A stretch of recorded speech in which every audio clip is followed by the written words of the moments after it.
So the stimulus packet materials have led me to investigate the following research question. To what degree have American ideals changed due to the technological advancements within the workforce?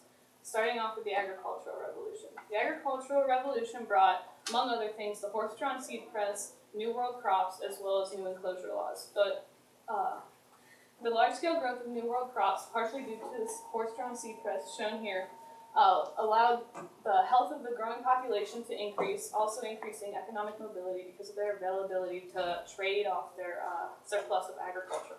The new enclosure laws in Britain allowed wealthy aristocrats to buy public farming land, pushing many farmers off of their land, forcing them to look for new jobs in the city. This then changed the definition of hard work, moving from hard labor in a field to difficult, tedious craftsmanship in a building. With this in mind, agricultural work did not diminish completely, rather the necessity lowered, and this is a trend that we will see again in the Industrial Revolution. The Industrial Revolution again altered the workforce, bringing in many unskilled workers to work machines rather than skilled craftsmen in their field. Apprenticeship was mandatory prior to the Industrial Revolution. However, the Industrial Revolution brought commoditized labor as well as commoditized goods sold throughout interregional trade routes. The Industrial Revolution also brought capitalism, coming with the hourly wages rather than cost of production and the amount of goods they've sold. The definition of hard work had to change again, coming from tedious craftsmanship to monotony of their work. Overall, the American Industrial Revolution altered the American economy to what it is known today and altered the ethics of work itself.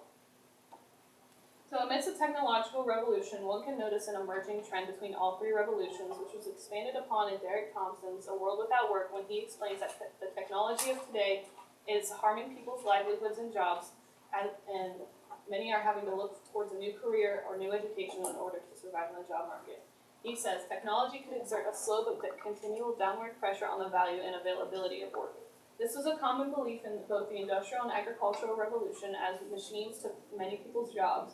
However, it's obvious to see that while some jobs were taken, some were created and many were made easier. This then brought me to my thesis, which is, while the work one does still determines their worth in America, the specific ideals and ethics surrounding work are forever changing to fit the people and inventions of the time.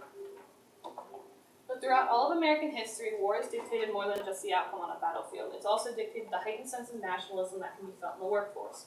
Starting off with Richard Nixon's speech addressed to the nation on Labor Day, he says that a country's pride could be seen in its hard work, and he goes on to explain that it was hard work due to American nationalism that allowed America to become the global powerhouse it is known as today. And then this correlates to increased work ethics seen today, even in the conflicts we see in Afghanistan or even in Syria, because we see that the work ethic is increasing as well as productivity due to the nationalism. So promoting this idea further, propaganda published by Westinghouse Electric in 1942 titled "We Can Do It," shown here, shows how nationalism can diminish gender roles within the workplace.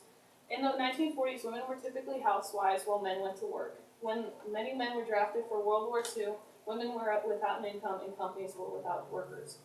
Looking to prove they were equal to men and benefit the country, women predominantly made up the workforce during World War II. The nationalism and tensions in America forced American ideals and ethics to change in regards to labor force, increasing productivity and breaking down gender roles. This effect left a lasting imprint on American work ideals and ethics, seen today, seeing that many men and women work and coexist without prejudice. This also the nationalism in American workforce has also influenced American economic mobility. So from an economic standpoint, ideals within the workforce are changing to enable companies to increase productivity while decreasing workers to increase overall revenue. The economic mobility of America affects the changing of ideals or lack thereof within the workplace, as David Brotman, editor of MIT Technology Review, explains that while companies are well off, the reliance on technology rather than human workers is slowly decreasing the American median income. This is corroborated here when you can see productivity, the top line, is increasing in recent years while employment is decreasing, creating a widening gap that is slowly dwindling the median income. Some believe that machines will take over jobs, yet the continuing trend is that instead of taking jobs, it'll just shift the workforce. Giorgio Heeman, vice president of Orange Business, explains, as technology evolves and replaces traditional ways of doing work, it not only changes the very nature of work, including tools, practices, and processes, it also impacts the skills required to adapt to this paradigm shift. So initially, employment will be seen as lowering because Americans are going to have to shift their work, their ideas of changing job openings, and the requirements necessary to fill new jobs.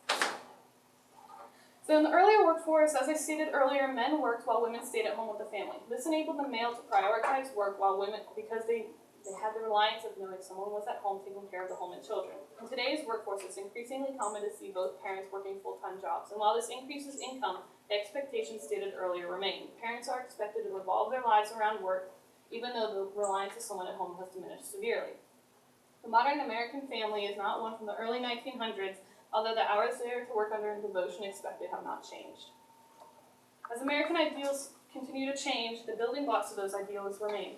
The late L. Robert Coles, writer of many books assisting immigrants to understand American ideals, has written, "Action is seen as superior to inaction," and saying that it was the hard work of Americans that enabled America to become the power it is today. The intense drive to work and find one's worth through work is seen as an important breaking point in American history. Without finding purpose through work, the mental health of Americans can begin to suffer, as Derek Thompson found in Youngstown, Ohio, when he found that the unemployment rate was high, as well as depression and suicide. He's found that people find their purpose through work, and without it, they begin to suffer mentally. So while American ideals have shifted to collaborate with the modern workforce, overlooking these effects can be very detrimental to the workforce and people who are within it. When jobs return, the ethics in which society gets people to go out to work is still flawed.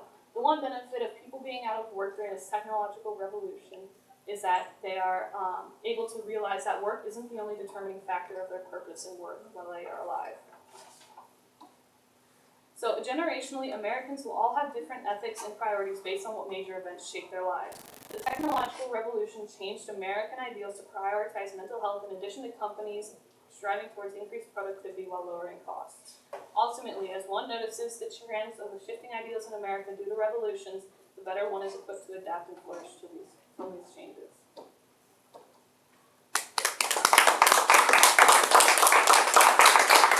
Okay, Gabby, a couple of questions. What information did you need before you began your research, and then how did that information shape your research? I felt it was important to know from prior history classes how the fears of many in the agricultural and industrial revolutions were really real, and they really felt how many Americans are feeling today.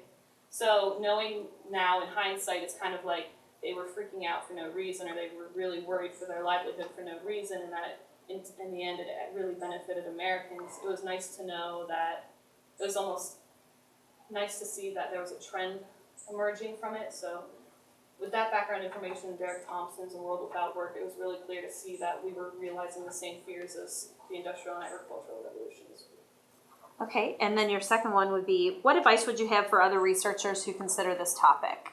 I would find more statistical analysis, because I found a lot of qualitative data, and it was really difficult for me to find statistics following this, since it's such a new revolution. Like, we're really beginning to notice that it is a revolution we're a part of. There isn't really many statistics following it. It's more of just people's feelings towards it.